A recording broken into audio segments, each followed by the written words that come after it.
safe. That is one thing that Debbie Kay says she was after this huge tree took a tumble onto her home.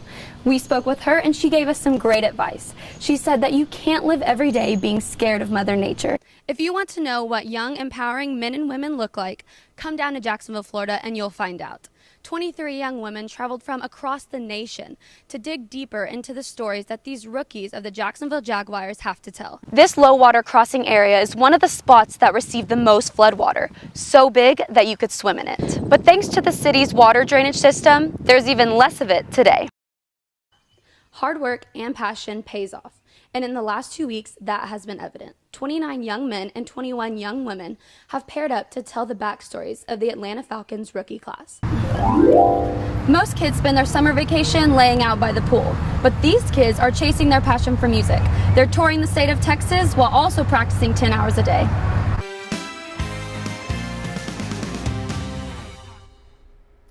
About 50 homeowners in Big Spring are still having to boil their water before using it. The boil water notice was issued after a water line ruptured early Monday morning. The city says right now the water is only safe to shower in. Your dream has finally become a reality, and a big reason why you got to this point is because of your dad. He supported you and he supported your family, and you told me that you want to return the favor. So can you tell me a little bit more about that? I feel like my motivation really came a lot from my dad, like you said. You're one of the few people in this building that really gets to know the person and the player. Now, obviously, teams look for strength and they look for other attributes, but what's the one trait that all successful players have in common, on or off the field? Confidence.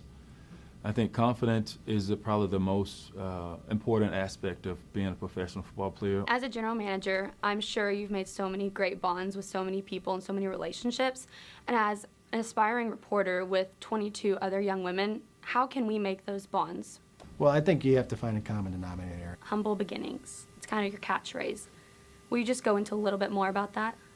I feel like every beginning has been real humbling for me. You have 29 rookies that have now made it to the next level. So they have the potential to get paid to do what they love. So what traits would you like to see that they could bring from their collegiate career? All right, so Deontay, I know that they have been cramming so many things in your head the past 2 weeks, so many lessons, so many, just everything. What is the one thing that you're going to take home? You played football at Kansas State, and you were raised in Manhattan, Kansas.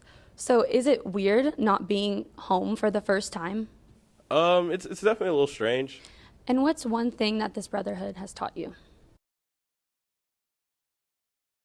8 seconds goes by in a flash, but not to Odessa College's bull rider Brady Gray after suffering life-threatening injuries at the College National Finals Rodeo. In the third round, when I was getting on a bull called Levi the boss, but he threw me off and I landed underneath him and he stood right on my chest.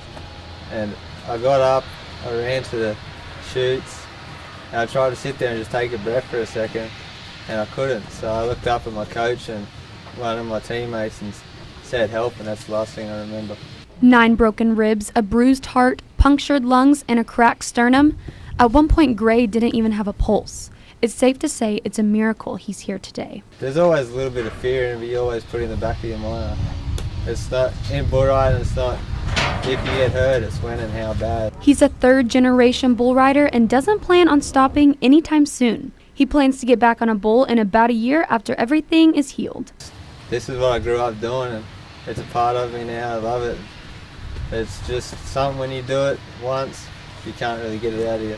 Being a native Australian, the support he has received from his new home has been incredible. But I couldn't believe the support I got from everyone all over America, really. The bull rider is going back to Australia for a few months to heal up, and will be back in the fall to train bulls and help out with the team. Reporting in Odessa, Hope Barnett, News West 9. Police officers patrol the streets day in and day out, but Midland Police Department wants to know more about the community they're protecting over some pizza. Good out, or anybody that doesn't have anything to do to come out and eat some pizza with us. Dozens of people showed up to the event to get to know the officers that protect us every day. We want to show the good things that the police department does. You know, we're out doing a job, just trying to keep our city safe as possible. And this is just one way that we can show the citizens of Midland that, hey, we do care, we do want to know who you are. Some people might be here for the free pizza, but others have found it's a good way to ask officers questions in a more laid-back environment. If you got any questions that you want to ask us or any concerns, then this is the time to come out and ask us. MPD holds at least one pizza with a cop every month. But right now, they're preparing for the big plans they have for the National Night Out in October. The next one that we may have maybe some SWAT people out or something like that.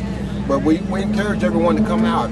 Reporting in Midland, Hope Barnett, News West 9. We'll be right back in half an hour with the latest update. Stay with us.